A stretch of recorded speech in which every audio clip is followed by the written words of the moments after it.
அனைவருக்கும் வணக்கம். அருள் astro TV நேயர்களுக்கு வணக்கம், வாழ்த்துக்கள். நான் உங்கள் ஜோதிடர் ஆற்காடு ராம்குமார். இந்த தசை வரிசை பயணம் சீரீஸில் இன்றைக்கி பார்க்கக்கூடிய நட்சத்திரம் விசாக நட்சத்திரம். விசாகம் இது குரு பகவானுடைய நட்சத்திரம். இந்த நட்சத்திரத்தின் அதிபதி குரு பகவான். குரு பகவானுடைய தசை அப்படின்னு சொன்னோம்னா 16 ஆண்டுகள். முதல் 16 ஆண்டுகள் 1, 2, 3 பாதங்கள் துளாராசியில் அமையப்பட்ட நட்சத்திரம். 4வது பாதம் விருச்சிக ராசியிலே அமையப்பட்ட நட்சத்திரம்.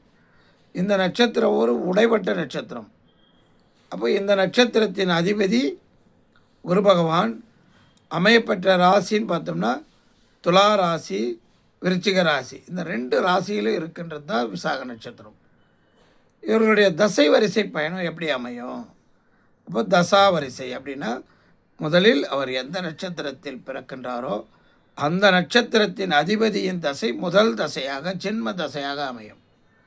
அந்த ஜென்மத்தினுடைய தசை முதல் தசையாக அமைந்து அடுத்தடுத்து வரக்கூடிய தசைகள் எவை அப்படின்னா, முதலில் ஒருவர் குருதசையில் விசாக நட்சத்திரத்தில் பிறப்பவர்களுக்கு குருதசை முதல் தசையாக அமைந்து 2வது தசையாக சனிமகா தசை, 3வது தசையாக 17 வருடம் உள்ள புதன் மகாதசை, 4வது தசையாக கேது மகாதசை, 5வது தசையாக சுக்கிர மகாதசை, 20 ஆண்டுகள் உள்ள சுக்கிர மகாதசை. அதற்கடுத்து 6 வருடம் உள்ள சூரிய மகாதசை. அதற்கடுத்து 10 வருடம் உள்ள சந்திர மகாதசை. அதற்கடுத்து 7 வருடம் உள்ள செவ்வாய் மகாதசை. 18 ஆண்டுகள் உள்ள ராகு மகா தசை.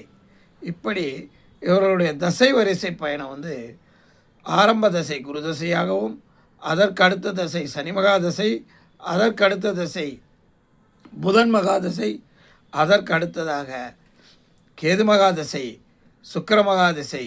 இவ்வாறாக அவர்களுடைய தசை வரிசை பயணம் அமையும். இந்த தசா புத்திகளின் மூலம்தான் ஒரு தசை 9 புத்திகளை உள்ளே அடக்கியது.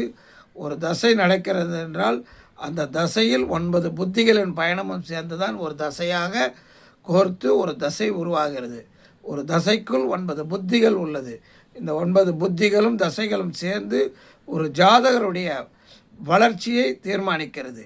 அதற்கு தான் தசா புத்திகளை பார்த்து பலன் எடுக்க நமது ஜோதிட முறை அமைந்துள்ளது.